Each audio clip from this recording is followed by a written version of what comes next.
The dandy. Seduction was and will always remain the female form of power and warfare.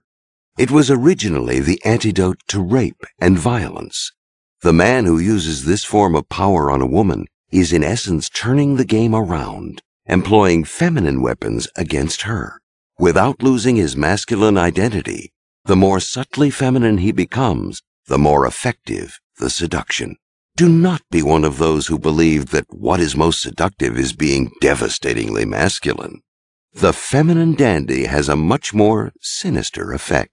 He lures the woman in with exactly what she wants, a familiar, pleasing, graceful presence. Mirroring feminine psychology, he displays attention to his appearance, sensitivity to detail, a slight coquettishness, but also a hint of male cruelty. Women are narcissists in love with the charms of their own sex. By showing them feminine charm, a man can mesmerize and disarm them, leaving them vulnerable to a bold, masculine move. The feminine dandy can seduce on a mass scale. No single woman really possesses him. He is too elusive, but all can fantasize about doing so. The key is ambiguity. Your sexuality is decidedly heterosexual, but your body and psychology float delightfully back and forth between the two poles.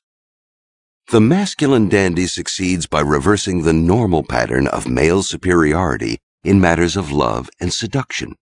A man's apparent independence, his capacity for detachment, often seems to give him the upper hand in the dynamic between men and women. A purely feminine woman will arouse desire, but is always vulnerable to the man's capricious loss of interest. A purely masculine woman, on the other hand, will not arouse that interest at all. Follow the path of the masculine dandy, however, and you will neutralize all a man's powers. Never give completely of yourself. While you are passionate and sexual, always retain an air of independence and self-possession. You might move on to the next man, or so he will think. You have other more important matters to concern yourself with, such as your work. Men do not know how to fight women who use their own weapons against them. They are intrigued, aroused, and disarmed. Few men can resist the taboo pleasures offered up to them by the masculine dandy. Many of us today imagine that sexual freedom has progressed in recent years, that everything has changed for better or worse. This is mostly an illusion. A reading of history reveals periods of licentiousness. Imperial Rome, late 17th century England, the floating world of 18th century Japan, far in excess of what we are currently experiencing. Gender roles are certainly changing, but they have changed before. Society is in a state of constant flux, but there is something that does not change. The vast majority of people conform to whatever is normal for the time. They play the role allotted to them. Conformity is a constant because humans are social creatures who are always imitating one another. At certain points in history, it may be fashionable to be different and rebellious, but if a lot of people are playing that role, there is nothing different or rebellious about it. We should never complain about most people's slavish conformity, however, for it offers untold possibilities of power and seduction to those who are up for a few risks. Dandies have existed in all ages and cultures. Alcibiades in ancient Greece, Korechika in late 10th century Japan, and wherever they have gone, they have thrived on the conformist role-playing of others. The dandy displays a true and radical difference from other people, a difference of appearance and manner. Since most of us are secretly oppressed by our lack of freedom, we are drawn to those who are more fluid and flaunt their difference. Dandies seduce socially as well as sexually. Groups form around them. Their style is wildly imitated. An entire court or crowd will fall in love with them. In adapting the dandy character for your own purposes, remember that the dandy is by nature a rare and beautiful flower. Be different in ways that are both striking and aesthetic, never vulgar. Poke fun at current trends and styles, Go in a novel direction and be supremely uninterested in what anyone else is doing. Most people are insecure. They will wonder what you are up to, and slowly they will come to admire and imitate you because you express yourself with total confidence. The dandy has traditionally been defined by clothing, and certainly most dandies create a unique visual style. Beau Brummel, the most famous dandy of all, would spend hours on his toilette, particularly the inimitably styled knot in his necktie, for which he was famous throughout the early 19th century England. But a dandy style cannot be obvious, for dandies are subtle and never try hard for attention. Attention comes to them. The person whose clothes are flagrantly different has little imagination or taste. Dandies show their difference in the little touches that mark their disdain for convention. Théophile Gautier's red vest, Oscar Wilde's green velvet suit, Andy Warhol's silver wigs.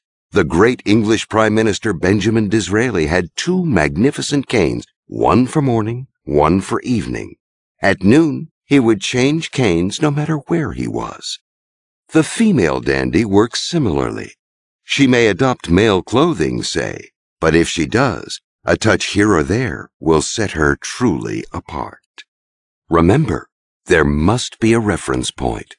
If your visual style is totally unfamiliar, people will think you at best an obvious attention-getter, at worst, crazy. Instead, create your own fashion sense by adapting and altering prevailing styles to make yourself an object of fascination. Do this right, and you will be wildly imitated. The Count d'Orsay, a great London dandy of the 1830s and 40s, was closely watched by fashionable people. One day, caught in a sudden London rainstorm, he bought a paltruck, a kind of heavy hooded duffel coat off the back of a Dutch sailor.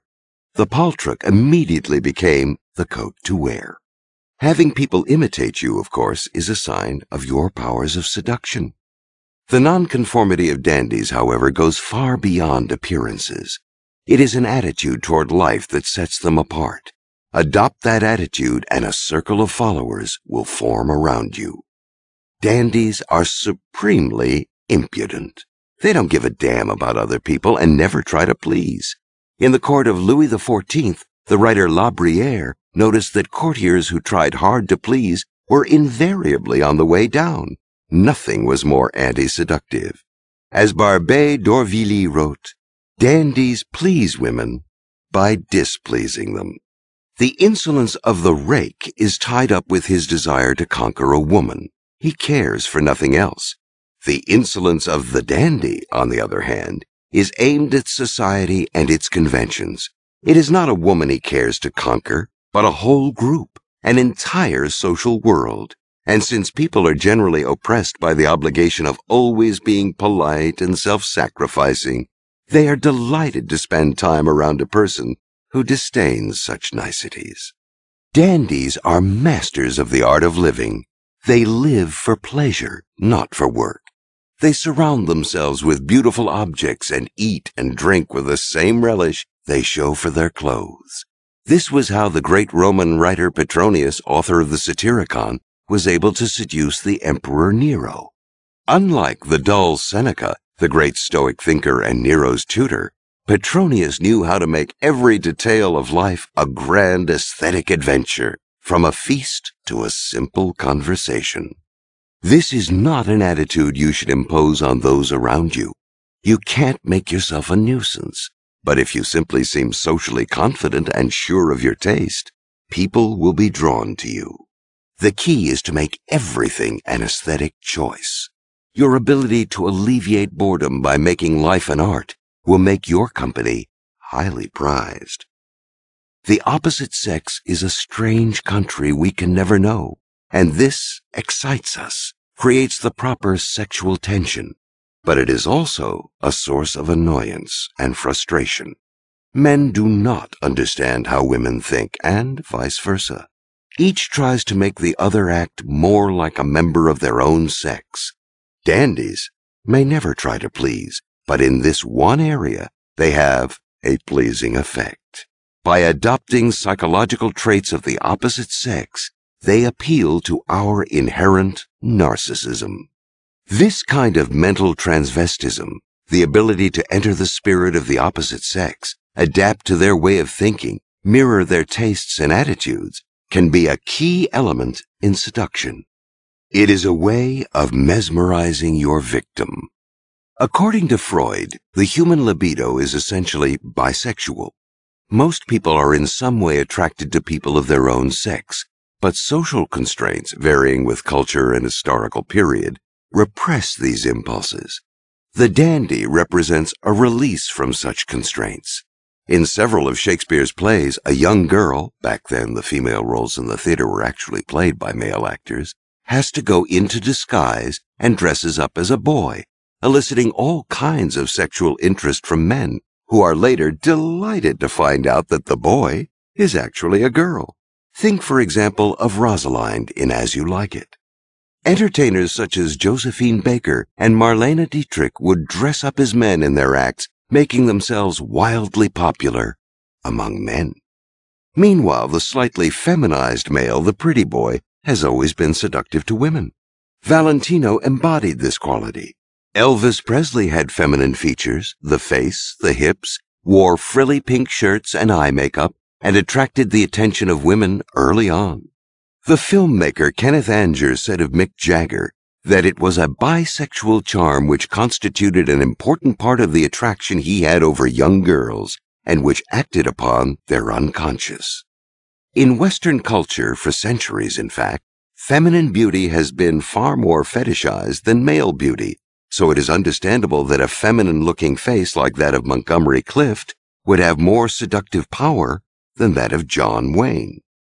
The dandy figure has a place in politics as well. John F. Kennedy was a strange mix of the masculine and feminine, virile in his toughness with the Russians and in his White House lawn football games, yet feminine in his graceful and dapper appearance.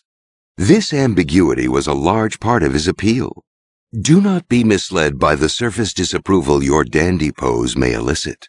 Society may publicize its distrust of androgyny. In Christian theology, Satan is often represented as androgynous, but this conceals its fascination.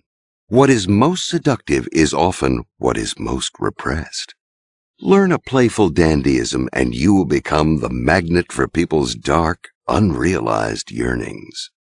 The key to such power is ambiguity. In a society where the roles everyone plays are obvious, the refusal to conform to any standard will excite interest. Be both masculine and feminine, impudent and charming, subtle and outrageous. Let other people worry about being socially acceptable.